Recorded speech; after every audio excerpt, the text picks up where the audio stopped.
Hi friends, welcome back to my channel. ಇವತ್ತು ನಾವು ಮಸೂರ್ ದಾಳಿನ gravy ಮಾಡೋಣ. ಇದು ಚಪಾತಿಗೆ, ಗೀ ರೈಸ್ಗೆ ಎಲ್ಲ ಸೂಪರಾಗಿರ್ತದೆ. ಒಂದು ಸಲ ಮಾಡ್ಕೊತೀನಿ, ತುಂಬ ಟೇಸ್ಟಿಯಾಗೂ ಬರ್ತದೆ. ಬನ್ನಿ ಈ ರುಚಿಕರವಾದ ಮಸೂರ್ ದಾಳಿನ ಗ್ರೇವಿನ ಯಾವ ರೀತಿ ಮಾಡೋದಂತ ನೋಡ್ಕೊಂಬರೋಣ ಬನ್ನಿ. ಮೊದಲಿಗೆ ಮಸೂರ್ ದಾಲ್ ಮಾಡೋದಕ್ಕೆ ಮಸೂರ್ ದಾಳನ್ನ ತೊಗೊಂಡಿದ್ದೀವಿ. 1 ಕಪ್ಪಿನಷ್ಟು ಆಗಿದೆ. ನೆನೆಯಕ್ಕೆ ಹಾಕ್ಕೊಂಡಿದ್ವಿ ಸ್ವಲ್ಪ ಹೊತ್ತು, ಒಂದು ಹಾಫ್ ಆನ್ ಅವರು. ಈಗ 5 ಟೊಮೊಟೊನ ಕಟ್ ಮಾಡ್ಕೊಂಡಿದ್ದೀವಿ. ಒಂದು ಸ್ವಲ್ಪ ಕೊತ್ತಂಬರಿ, 1 ಈರುಳ್ಳಿ, 1 ಗಡ್ಡೆ ಬೆಳ್ಳುಳ್ಳಿ, ಒಂದು ಅರ್ಧ ಇಂಚು ಶುಂಠಿ, ಸ್ವಲ್ಪ ಕೊಬ್ಬರಿ, ಇಷ್ಟನ್ನು ಮಿಕ್ಸಿಯಲ್ಲಿ ಹಾಕ್ಕೊಂಡು ಚೆನ್ನಾಗಿ ರುಬ್ಕೊಳ್ಳೋಣ. ಇದನ್ನು ಈಗ ಒಂದು ಕುಕ್ಕರಲ್ಲಿ 4 ಸ್ಪೂನಷ್ಟು ಟೇಬಲ್ ಸ್ಪೂನಷ್ಟು ಎಣ್ಣೆನ ಕಾಯಿಸ್ಕೊಳ್ಳಿ. ಎಣ್ಣೆ ಚೆನ್ನಾಗಿ ಬಿಸಿ ಆಗಬೇಕು. ನೋಡಿ, ಈ ರೀತಿ ಚೆನ್ನಾಗಿ ಬಿಸಿಯಾಗಿದೆ. ಈಗ ಸ್ವಲ್ಪ ಸಾಸಿವೆನ ಸೇರಿಸ್ಕೊಳ್ಳಿ.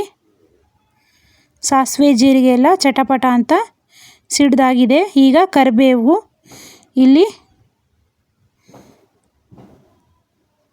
ಸ್ವಲ್ಪ ಆಲೂಗಡ್ಡೆ, ಬೀನ್ಸ್ನ ಕಟ್ ಮಾಡ್ಕೊಂಡಿದ್ವಿ. ನಿಮಗೆ ಯಾವುದು ಇಷ್ಟ ಆಗುತ್ತೋ ತರಕಾರಿನ ಅದನ್ನು ಸೇರಿಸ್ಕೊಬೋದು. ಇಲ್ಲಿ ನಾನು ಬರೀ ಆಲೂಗಡ್ಡೆ, ಬೀನ್ಸ್ನ ತೊಗೊಂಡಿದ್ದೀವಿ. ಸ್ವಲ್ಪ ಕೊತ್ತಂಬರಿನ ಕಟ್ ಮಾಡ್ಕೊಂಡಿದ್ವಲ್ಲ ಅದನ್ನು ಸಹ ಸೇರಿಸ್ಕೊಳ್ಳಿ. ಈಗ ದಾಳನ್ನ ನೆನೆಯಕ್ಕೆ ಹಾಕ್ಕೊಂಡಿದ್ವಲ್ಲ ಮಸೂರ್ ದಾಳು, ಅದನ್ನು ಈ ರೀತಿ ಒಗ್ಗರಣೆಯಲ್ಲಿ ಸೇರಿಸ್ಕೊಬೇಕು ಚೆನ್ನಾಗಿ.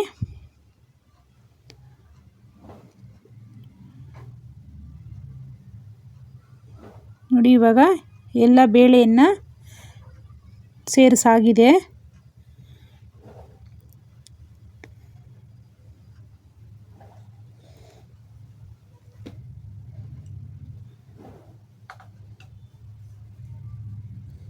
ಈಗ ಚೆನ್ನಾಗಿ ಬೇಳೆ ಎಲ್ಲ ಬೇಯ್ತಾ ಇದೆ. ನೋಡಿ, ಈ ರೀತಿಯಾಗಿ ಬೇಳೆ ಎಲ್ಲ ಬೇಯ್ತಾ ಇದೆ. ಕುಕ್ಕರಲ್ಲಿ ಮಾಡೋಂಗಿದ್ರೆ 1 ವಿಸಿಲ್ ಬರೆಸ್ಕೊಳ್ಳಿ, ಇಲ್ಲ ಪಾತ್ರೆಯಲ್ಲಿ ಮಾಡೋಂಗಿದ್ರೆ ಒಂದು 20 ನಿಮಿಷ ಕಾಲ ಹೈ ಫ್ಲೇಮಲ್ಲಿ ಇಟ್ಕೊಂಡು ಬೇಯಿಸ್ಕೊಬೇಕು. ನೋಡಿ, ಈ ರೀತಿ ಚೆನ್ನಾಗಿ ಫ್ರೈ ಮಾಡ್ಕೊಂಡಿದ್ದೀವಿ. ಬೇಳೆ ಎಲ್ಲ ತರಕಾರಿನೂ ಹಾಕ್ಕೊಂಡಿದ್ವಲ್ಲ ಜೊತೆಗೆ.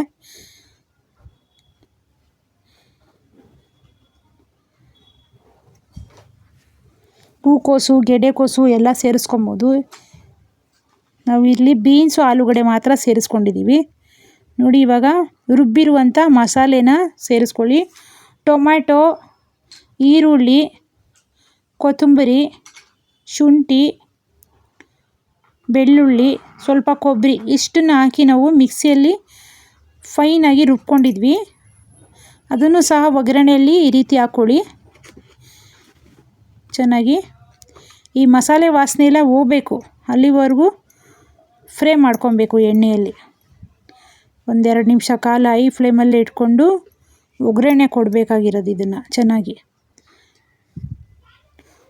ಸ್ಲೋ ಮಾಡಬಾರ್ದು, ಗ್ಯಾಸ್ ಸ್ಟವ್ನ ಹೈ ಫ್ಲೇಮಲ್ಲೇ ಇಟ್ಕೊಬೇಕು. ನೋಡಿ, ಇವಾಗ ಚೆನ್ನಾಗಿ ಮಸಾಲೆ ಎಲ್ಲ ಫ್ರೈ ಆಗ್ತಾಯಿದೆ. ಈ ರೀತಿಯಾಗಿ ಒಂದು ಸಲ ಈ ರೀತಿ ಮಿಕ್ಸ್ ಮಾಡ್ಕೊಳ್ಳಿ ಚೆನ್ನಾಗಿ. ಈಗ ರುಬ್ಬಿರುವಂಥ ಮಸಾಲೆ ನೀರನ್ನು ಸಹ ಆ್ಯಡ್ ಮಾಡ್ಕೊಬೇಕು. ಯಾವುದನ್ನು ವೇಸ್ಟ್ ಮಾಡೋಂಗೇನಿಲ್ಲ. ಎಲ್ಲ ಮಸಾಲೆ ರುಬ್ಕೊಂಡಿದ್ವಲ್ಲ, ಆ ಮಸಾಲೆ ನೀರನ್ನು ಸಹ ಸೇರಿಸ್ಕೊಳ್ಳಿ. ನಿಮ್ಗೆ ಎಷ್ಟು ಪ್ರಮಾಣದಲ್ಲಿ ಗ್ರೇವಿ ಬೇಕೋ ಅಷ್ಟು ಪ್ರಮಾಣದಲ್ಲಿ ನೀರನ್ನ ಸೇರಿಸ್ಕೊಬೇಕು. ಇಲ್ಲಿ ಬೇಂದಾದ್ಮೇಲೆ ಗಟ್ಟಿಯಾಗೋಗುತ್ತೆ, ಅದಕ್ಕೋಸ್ಕರ ಸ್ವಲ್ಪ ರುಚಿಗೆ ತಕ್ಕಷ್ಟು ಉಪ್ಪನ್ನ ಸೇರಿಸ್ಕೊಳ್ಳಿ. ಸ್ವಲ್ಪ ಅರಿಶಿನ ಪುಡಿ, 1/4 ಟೀ ಸ್ಪೂನಷ್ಟು ಅರಿಶಿನ ಪುಡಿ,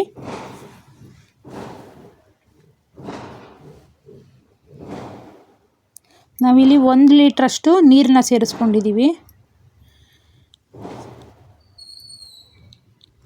ಬೇಳೆ ಎಲ್ಲ ಬೆಂದಾದ್ಮೇಲೆ ಗಟ್ಟಿಯಾಗುತ್ತೆ, ಅದಕ್ಕೋಸ್ಕರ.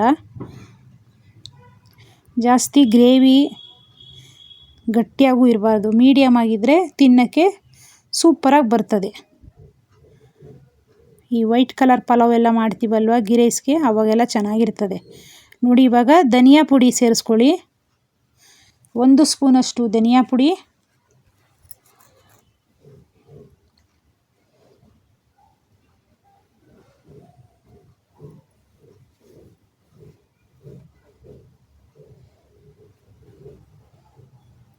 ನಿಮಗೆ ಅಚ್ಕಾರದ ಪುಡಿ ಬೇಕಂದರೆ ಅಚ್ಕಾರದ ಪುಡಿ, ಇಲ್ಲಾಂದರೆ ಒಗ್ಗರಣೆಯಲ್ಲಿ ಹಸಿಮೆಣಸಿನ್ಕಾಯಿನ ಸೇರಿಸ್ಕೊಬೋದು. ಇಲ್ಲಿ ನೋಡಿ ನಾವು ಅಚ್ಕಾರದ ಪುಡಿನ ಸೇರಿಸ್ಕೊಳ್ತಾ ಇದ್ದೀವಿ. 2 ಸ್ಪೂನಷ್ಟು ನಾವು ದೊಡ್ಡ ಸ್ಪೂನಿಂದ 2 ಸ್ಪೂನಷ್ಟು ಅಚ್ಕಾರದ ಪುಡಿನ ಸೇರಿಸ್ಕೊಂಡಿದ್ದೀವಿ. ನೀವು ಅಚ್ಕಾರದ ಪುಡಿ ಸ್ಕಿಪ್ ಮಾಡಿ ಹಸಿಮೆಣಸಿನ್ಕಾಯಿ ಆದರೂ ಸೇರಿಸ್ಕೊಬೋದು. ನಾನಿಲ್ಲಿ ಹಸಿಮೆಣಸಿನ್ಕಾಯಿ ಸೇರಿಸ್ಕೊಂಡಿಲ್ಲ. ಸ್ವಲ್ಪ ಗರಂ ಮಸಾಲ ಹಾಕ್ಕೊಂಡ್ರೆ ತುಂಬ ಫ್ಲೇವರು ಸಹ ಚೆನ್ನಾಗೂ ಬರ್ತದೆ, ಗ್ರೇವಿಯು ತುಂಬ ರುಚಿಕರವಾಗಿ ಬರ್ತದೆ. ಚಪಾತಿಗೆ ತಿನ್ನೋಕ್ಕಂತೂ ಸೂಪರಾಗಿರ್ತದೆ ನೋಡಿ. ಈ ರೀತಿ ಚೆನ್ನಾಗಿ ಮಿಕ್ಸ್ ಮಾಡ್ಕೊಂಡಿದ್ದೀವಿ. ಒಂದು ಸ್ವಲ್ಪ ನೀರನ್ನ ಸೇರಿಸ್ಕೊಳ್ಳಿ. ಜಾಸ್ತಿ ಗಟ್ಟಿ ಥರ ಕಾಣಿಸ್ತಾ ಇದೆ, ಅದಕ್ಕೆ ಇನ್ನೊಂದು ಸ್ವಲ್ಪ ನೀರನ್ನ ಸೇರಿಸ್ಕೊಂಡು ಒಂದು ಸಲ ಮಿಕ್ಸ್ ಮಾಡ್ಕೊಳ್ಳಿ.